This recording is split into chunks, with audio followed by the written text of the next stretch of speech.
Bonjour, Kinamagan and Ireland Adishnikas, and welcome to this production of Social Studies Explorer.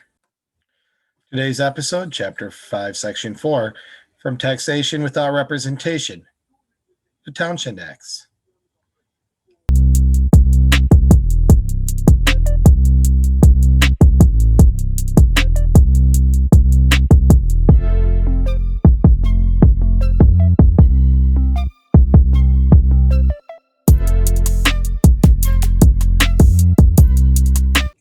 In our text, our vocabulary today is finances. That's the balancing of money so that you have some, and you don't spend too much, but you bring in enough.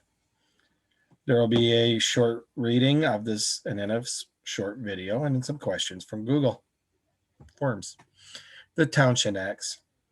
British Parliament still needed money. After the Stamp Act was repealed, they passed another law taxing the colonies.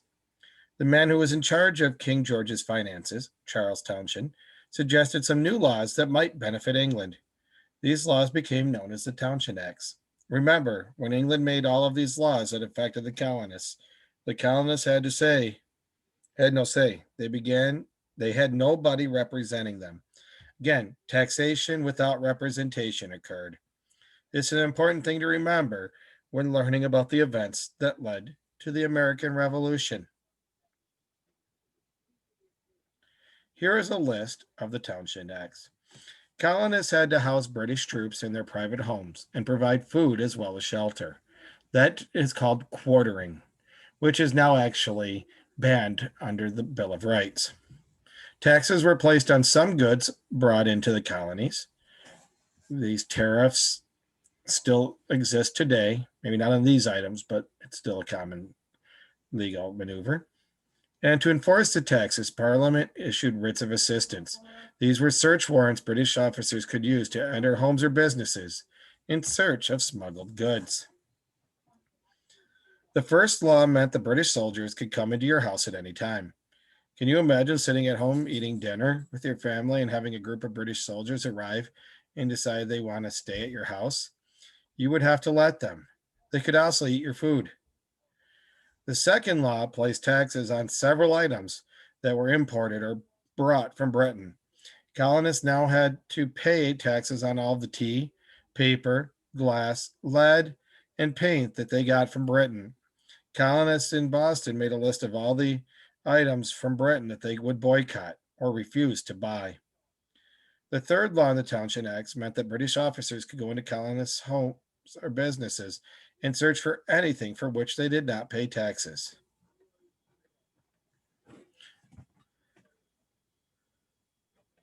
Let's watch a little video clip from the History Channel explaining a little more in detail about the Townshend Acts.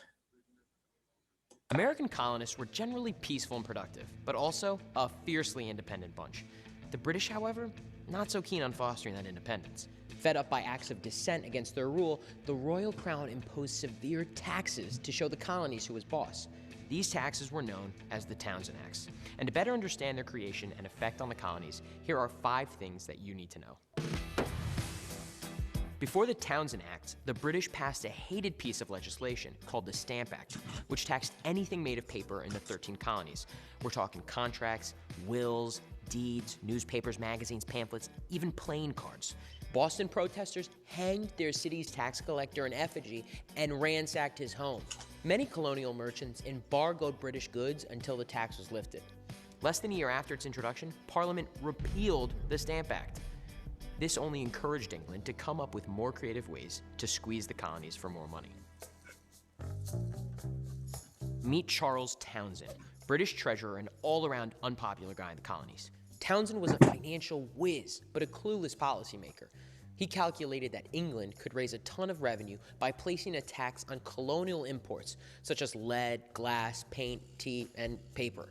His rationale was that the colonists would be more willing to pay taxes on imported goods rather than on items produced locally. He couldn't have been more wrong. The Townshend Acts drew colonial fury. The most effective fight against them came from a farmer in Pennsylvania.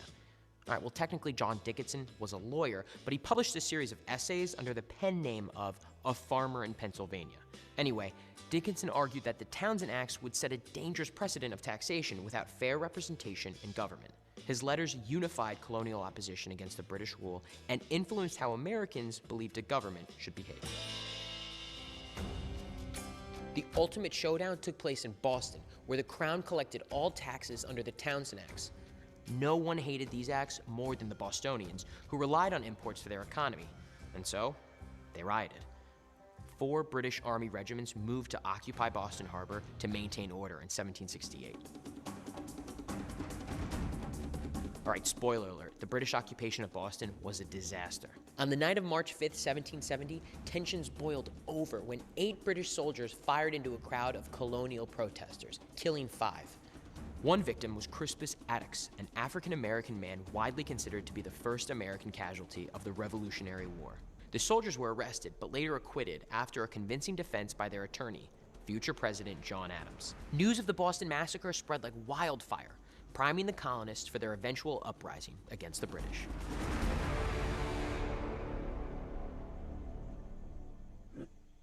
Young people in large numbers came out and joined what became.